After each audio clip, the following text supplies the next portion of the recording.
नमस्कार दर्शकवृंद, मैं अतुल त्रिपाठी बीरगंज नेपाल से। मैं आप लोगों के सम्मुख जो मेरा पहला वीडियो था जिसमें मैं लंबा होने की वजह से जिसका मैंने डिस्क्रिप्शन शॉर्ट कर दिया था, वहीं पे छोड़ के मैं आगे दूसरे खंड में आऊँगा बोला था। मैं उस वीडियो का सेकंड पार्ट लेके आ रहा हूँ। अब इसमें क्या है कि हम लोग किसी भी जातक जातिका की सॉल्यूशन कैसे देंगे। बहुत लोग तो आपके पास आ जाएंगे एक कहने के लिए कि गुरुजी मेरा नौकरी नहीं लग रहा है या मेरा विदेश का काम नहीं हो रहा है, या कुछ भी अपना समस्या लेके आपके सामने आ जाएंगे और कहेंगे या तो मेरा हाथ देख के बता दीजिए, या तो आप मेरा क्या बोलते हैं ये डेट ऑफ बर्थ है, टाइम और प्लेस तो मालूम है, टाइम मालूम नहीं है। तो अगर अच्छे पामिस्ट होंगे तो वो हाथ देख के बर्थ टाइम निकाल सकते हैं, बर्थ टाइम निकाल के कुंडली बना सकते हैं, मगर ये सब कोई नहीं करता। बर्थ टाइम निकालना ही मुश्किल बात होती है। अगर कुंडली नहीं है तो इस अंक ज्योतिष से हम लोग कैसे करेंगे। तो हमें 2-3 बातें इसमें ध्यान रखनी है। पहली बात ये है कि ग्रिड में कौन सा अंक हम लोग समाधान करें जिससे कि 8 जो महायोग बनते हैं अंक ग्रिड के, वो योग कम से कम अंकों की रिमेडी करके ज़्यादा से ज़्यादा ग्रिड की उपस्थिति करना, पहली बात। दूसरी बात, इसके बाद से जातक के सवाल के हिसाब से, जैसे कोई बोला कि गुरुदेव मेरा मकान कब बनेगा, तो मकान के लिए हमें भूमि तत्व को देखना पड़ेगा, 2, 5, 8 को देखना पड़ेगा। अगर कोई बोलता है कि मैं विदेश जा पाऊंगा या नहीं, तो उसके लिए हमें 1, 3, 7, 9 को देखना पड़ेगा। विदेश के कारक जो हैं चंद्रमा को देखना पड़ेगा। अगर कोई बोलता है कि मुझे नौकरी लगेगी कि नहीं, तो अर्निंग के लिए आपको क्या बोलते हैं सूर्य, मंगल, शनि, अगर प्राइवेट सेक्टर में जाना है तो शनि को देखिए। अगर नहीं आपको गवर्नमेंट सेक्टर में जाना है तो नक्षत्र मंगल, बुध और सूर्य को देखिए। सवाल के हिसाब से हम लोग समाधान इनका करेंगे। और यहाँ पे जैसा कि मैंने बताया, देव मतलब गॉड साइड के नंबर जो 1, 2, 9 और 3 में यहाँ पे 2 सिर्फ हैं, बाकी नहीं है। 1 गॉड ग्रुप का नंबर है, 2 दैत्य ग्रुप का नंबर है। तो कहने का मतलब अंक ज्योतिष में दैत्य ग्रुप की यहाँ पे बोलबाला दिख रही है। अब इसी डेट ऑफ बर्थ को जो मैंने रैंडमली लिया हुआ है, इसी डेट ऑफ बर्थ को मैंने एक काल्पनिक जगह और काल्पनिक समय लेके मैं चल रहा हूँ। 7 बजे सुबह का टाइम रखा है, बर्थ प्लेस हथौड़ा रखा हुआ है। अब यहाँ पे हम लोग कुंडली बनाते हैं तो मेष लगन की कुंडली आती है। मेष लगन की कुंडली के स्वामी होते हैं मंगल।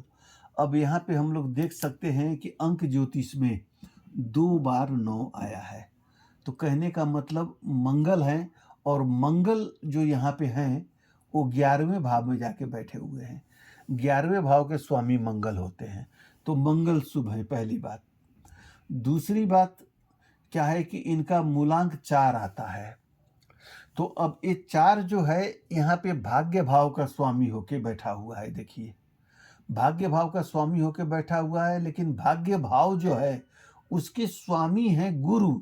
तो गुरु के हिसाब से, क्योंकि मैंने आपको लोगों को पहले ही बोला है कि राहु केतु को हमारे समुद्र शास्त्र के हिसाब से जो कुंडली बनती है, भृगु संहिता है, उसमें राहु केतु को छाया ग्रह की उपाधि दी गई है, और कोई भी इनको ग्रह नहीं दिया गया है, कोई भी हाउस नहीं दिया गया है।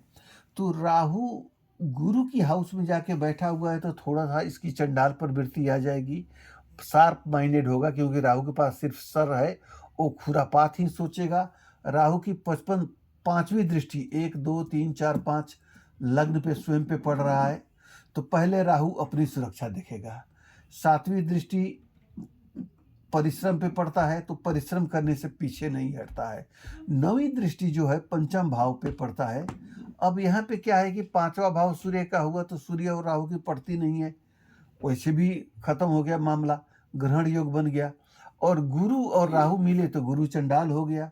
और सबसे बड़ी बात, 13 नंबर में 1 सूर्य का नंबर हुआ, 2, 3 गुरु का नंबर हुआ, और रिजल्ट आया 4 राहु।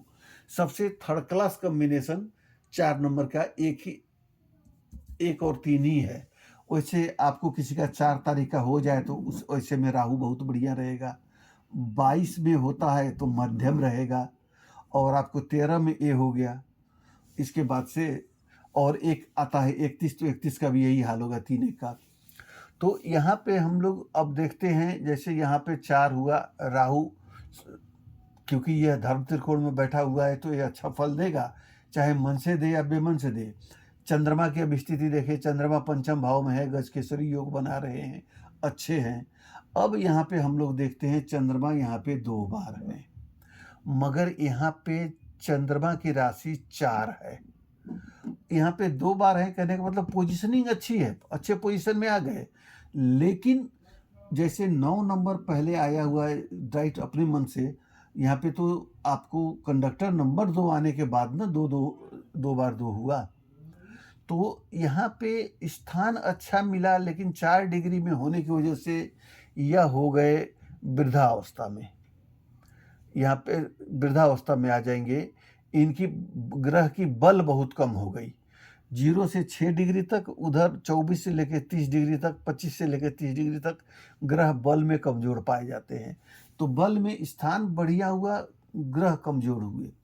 अब जैसे मैंने यहाँ पे बोला कि सबसे पहले आंख मूंद के 5 की हम लोग को रेमेडी करनी है। कारण क्या है कि 5 को ब्रह्म स्थान बोला गया है, और इनका समान ही उपाधि इनको क्या बोलते हैं, इधर कुंडली में भी मिली हुई है। तो बुध को देखें, बुध जाके गुरु की राशि में बैठे हुए हैं। बुध भी बुद्धि के कारक हैं, जल के कारक हैं, व्यापार के कारक हैं, वाणी के कारक हैं, मगर बुद्धि के कारक होने की वजह से गुरु से थोड़ी सी अनबन रहती है। एक म्यान में 2 तलवार नहीं रहते, उसी तरीके से थोड़ी सी अनबन रहती है। तो यहाँ पे बुध है आपके 18 डिग्री में, और सूर्य है 29 डिग्री में। सूर्य वृद्धावस्था में है, ये 18 में है, तो 11 डिग्री में बुध जाके आपके अस्त हो जाएंगे।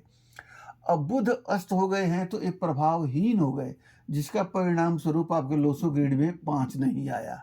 तो सबसे पहला रेमेडी क्या होगा कि इनको आपको सबसे पहली बात बुध की रेमेडी देनी पड़ेगी। यहाँ पे 2 ग्रिड बढ़ जाएंगे, फीमेल का होगा तो भी 2 ग्रिड बढ़ जाएगा। और यहाँ पे बुध आ जाने से क्या होगा, आपकी टारगेट एरो कंप्लीट हो जाएगा, आपको जीवन का एक लक्ष्य दिखाई देगा। और इसके बाद से बाकी बातें तो बाद में होगी। पहला रेमेडी हम लोग बुध का देंगे। अब अच्छाई बुराई देखते हैं। नक्षत्र केतु का है, तो केतु आपको 3रे भाव में नीच के हैं, लेकिन परिश्रम के लिए काफ़ी ज़्यादा परिश्रमी बनाएंगे। राहु खुरापाती बनाएंगे, मगर केतु परिश्रम कराएंगे। गजकेसरी योग में 2 और 3 दोनों अच्छे आ गए। यहाँ पे 2 और 3 अच्छे आ गए, तो अब आपको 3 तो यहाँ पर भी है, यहाँ पर भी है। अब इसके बाद से शुक्र आपको हैं जो मीन राशि में जाके मालव्य महायोग बना रहे हैं। मालव्य योग महायोग बना रहे हैं, तो 6 नंबर यहाँ पे कहीं पर भी नहीं है, निम्रो ग्रिड में 6 नंबर नहीं है। तो 5 नंबर दे देने के बाद अब हम लोग को जो सॉल्यूशन देना है, अगर कोई संतान का सवाल लेके आता है तो 7 नंबर का सॉल्यूशन देना पड़ेगा। कोई अच्छा फ्यूचर का बात लेके आता है तो उसको हमको क्या बोलते हैं 6 नंबर का सॉल्यूशन देना पड़ेगा। और यहाँ पे शुक्र जो 12वें भाव में है, और ये भाग्य के कारक भी हैं, 9 और 12 के स्वामी गुरु होते हैं। और यहाँ पे उच्च के शुक्र होने से क्या इस बात का संकेत मिलता है कि यह जातक का भाग्योदय जब भी होगा, ऐसे जातकों का शादी के उपरांत ही इनकी भाग्योदय होगी। शादी के पहले भाग्योदय होना बड़ा मुश्किल होता है। गजकेसरी योग है, ग्रह दशा के हिसाब से छोटे मोटे चांस इनको मिलते रहेंगे, हल्का फुल्का चांस मिलता रहेगा, मगर लाइफ में स्टेबिलिटी जो है वो जो आएगी शादी के बाद आएगी। तो अब ऐसे जातकों की अब शादी की जब कुंडली या अंक ज्योतिष से मैं चलूँगा तब मैं बात करूँगा, मगर इतना क्लियर है जो समानताएं हैं, जो लिमिटेशंस हैं वो भी मैंने आपको बोल दी। यहाँ पे बुध निगेटिव पॉजिटिव यहाँ से उतना नहीं आता जितना कि खुल कर यहाँ से आ रहा है। यहाँ से ग्रहों की अवस्था उतनी नहीं आएगी जितनी कि यहाँ पे खुल के आ रही है। एक ग्रह अकेला भी है तो कहाँ पे है, कैसे है, इसके साथ इसका नक्षत्र भी आएगा, नक्षत्र के स्वामी भी आएंगे। जैसे कुंडली के लिए हम लोग नक्षत्र, राशि और लग्न देखते हैं, उसी तरह से ग्रह का भावपति, ग्रह का राशि और ग्रह का नक्षत्र तीनों देखते हैं हम लोग। फिलहाल अभी मैं इतना ही कहते हुए अभी मैं इसको यहीं पे सम अप करूँगा। अब आगे के लिए जो होगा मैं इसी से रिलेटेड जो फर्दर टॉपिक है उसको मैं आगे लेके चलूँगा। अगर इससे संबंधित आप लोग को कोई जिज्ञासा हो, तो आप लोग मुझे कमेंट करके बता सकते हैं। आपकी जो भी क्वेश्चन्स होगी, उसका मैं उत्तर लेके आप लोगों के सम्मुख आने का उत्तर लेके आऊँगा। और तब तक आप लोग जहाँ कहीं भी रहें, सुरक्षित रहें, इसकी कामना करते हुए मैं अभी आप लोगों से विदा लेता हूँ। अभी के लिए इतना ही, धन्यवाद।